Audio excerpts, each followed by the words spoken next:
falamos sobre produção científica para a mentoria acadêmica, trazendo você alguns elementos significativos para a sua construção textual de uma monografia ou também de um trabalho de conclusão de curso, TCC, não é? Como também de uma dissertação.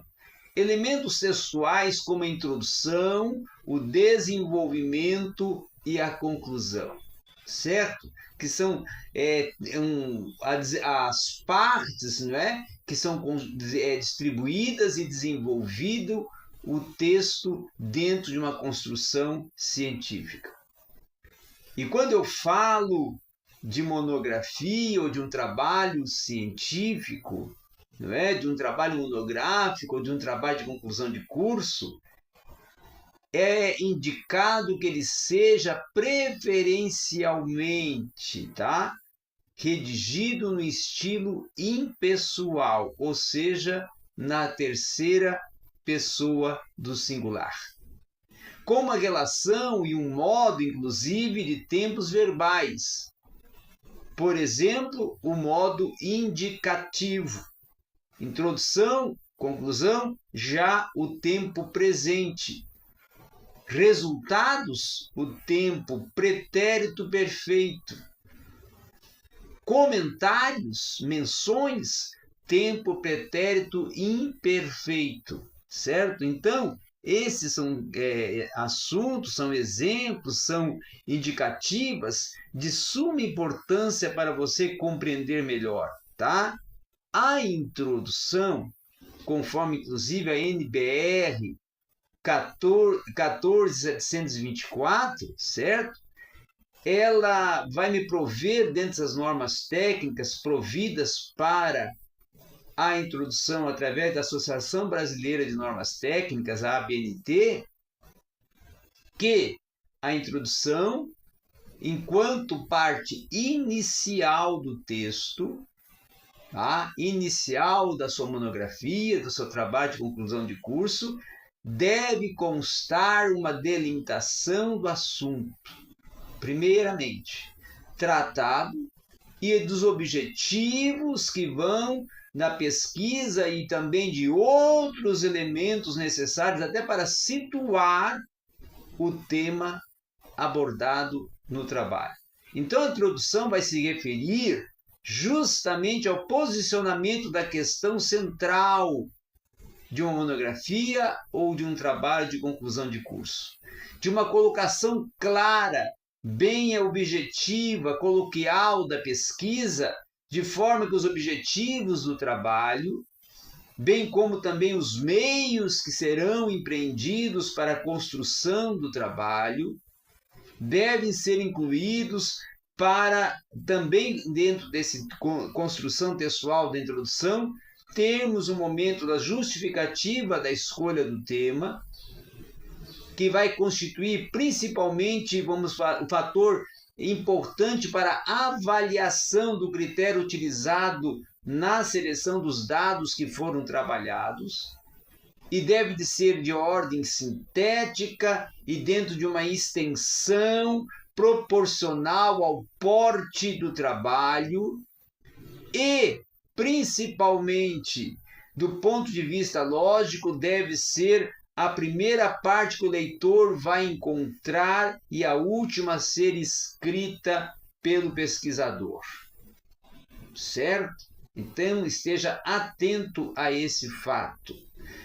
A introdução, então, deve incluir o quê? Deve incluir o tema da monografia e a justificativa da escolha desse tema e a relevância e as contribuições para a área a qual ele se insere ou se propõe. Segundo, o tema da monografia e a justificativa dessa escolha, ela é de relevância e as contribuições são fornecidas para áreas distintas a quem se insere. O problema de pesquisa, o problema de uma hipótese estabelecida e o objetivo geral e os objetivos específicos de um trabalho distinto. Também deve ser apresentados os procedimentos metodológicos básicos, os métodos técnicos, os instrumentos de coleta de dados, os quadros teóricos que são empregados, relacionando-os inclusive a um objeto que, além de ser estes informados, eles devem ter uma forma sintética de partes que irão compor o trabalho. Também precisamos ter um desenvolvimento, até segundo a NBR 14724, a parte principal do trabalho, que é o seu desenvolvimento, que é o corpo do trabalho, certo? Contém justamente o quê? A exposição ordenada e pormenorizada de tudo que estará sendo tratado dentro do corpo, do conteúdo, do desenvolvimento, da construção da defesa do tema que você propôs, da pesquisa que você está desenvolvendo e que desenvolveu e agora está redigindo. Então, vai se dividir em sessões esta parte do desenvolvimento e também subseções, certo? Que variam muitas das vezes em função de uma abordagem de um tema e de um método empregado para redação do tema. Então, essa parte do trabalho, ela deve incluir o processo de explicação do problema central da monografia, que é o objeto de estudo ou o problema de investigação, e se usarmos essa linguagem de pesquisa, automaticamente vamos também ter as hipóteses de trabalho, as técnicas utilizadas para obter os dados e a verificação das hipóteses a serem elaboradas.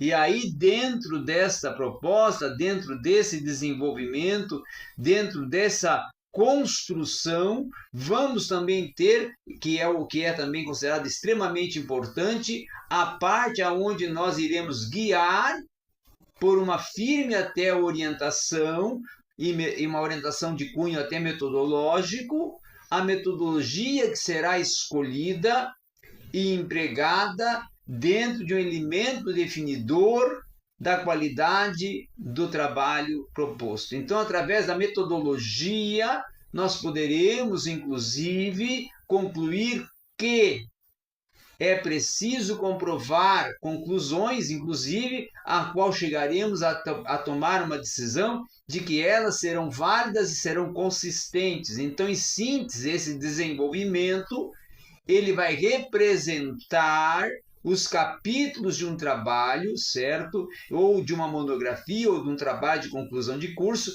em que os seus títulos, subtítulos, certo? Eles, itens e subitens, deverão ser criados pelo autor, devendo este manter uma relação direta com o tema, com a lógica entre eles, como também deverá conter, dentro desse desenvolvimento, uma exposição ordenada e pormenorizada, inclusive, do assunto, de forma que ele venha se dividir em seções e subseções, e que venham variar em função da forma da abordagem a ser proposta, dada a cada tema, e poderá, assim, conter um material explicativo, ilustrativo, propondo quadros, propondo gráficos, propondo tabelas, que esses serão desenvolvidos a partir de uma inscrição e de um escrito e de um desenvolvimento, de uma demonstração, inclusive de uma tese, que será comprovada e seguida a partir de uma relação entre o texto e os demais partes distributivas desse texto. Por exemplo, para que, por exemplo, podemos, até fazendo uma pergunta aqui, quais são as partes? Quais são as partes que integram o desenvolvimento do texto? Como que essas partes surgem no texto? Como que elas são propostas? Como é que elas são desenvolvidas? Primeiro, a revisão da literatura. que essa é a parte que representa os capítulos do trabalho e que deve, inclusive, ter título e subtítulo próprio para os capítulos criados pelo autor, tá? A metodologia que vai ser específica, desenvolvida, discorrida e aplicada num capítulo. É o capítulo que apresenta essa metodologia, que descreve os materiais, que descreve os métodos, os procedimentos que foram utilizados para a construção do texto e também para relatar a pesquisa e para desenvolver a pesquisa, tá? Os resultados e a análise e a discussão também é uma outra parte considerável, de suma importância. Por quê? Porque a sessão ou um capítulo específico aonde você estará demonstrando os resultados que encontrou com a sua pesquisa e as representações essas que podem até serem gráficas e respectivas descrições em cima desses gráficos para interpretar, analisar, distribuir os resultados que foram encontrados, lhes relacionando com um referencial teórico que vai existir e ser abordado no capítulo, aonde vai ser apresentado, inclusive, uma revisão da literatura. Assim, você vai ter um desenvolvimento textual, uma prática textual, uma construção textual de grande resultado. Por quê? Porque você está atentando para cada área que precisa ser feita. A conclusão da sua monografia, dissertação, trabalho de conclusão de curso, primeiramente deve ser breve. Tá? Objetiva, que vise principalmente recapitular de uma forma sintetizada os resultados da pesquisa feita, evidenciando quais hipóteses do trabalho sejam confirmadas e o porquê que foram confirmadas. Ao escolher um tema, por exemplo, tá, para se trabalhar, para se pesquisar, é preciso que o pesquisador faça um inventário de um conhecimento disponível e proceda de uma triagem daquilo que pode, inclusive, ser útil para explicar uma nova situação que foi proposta.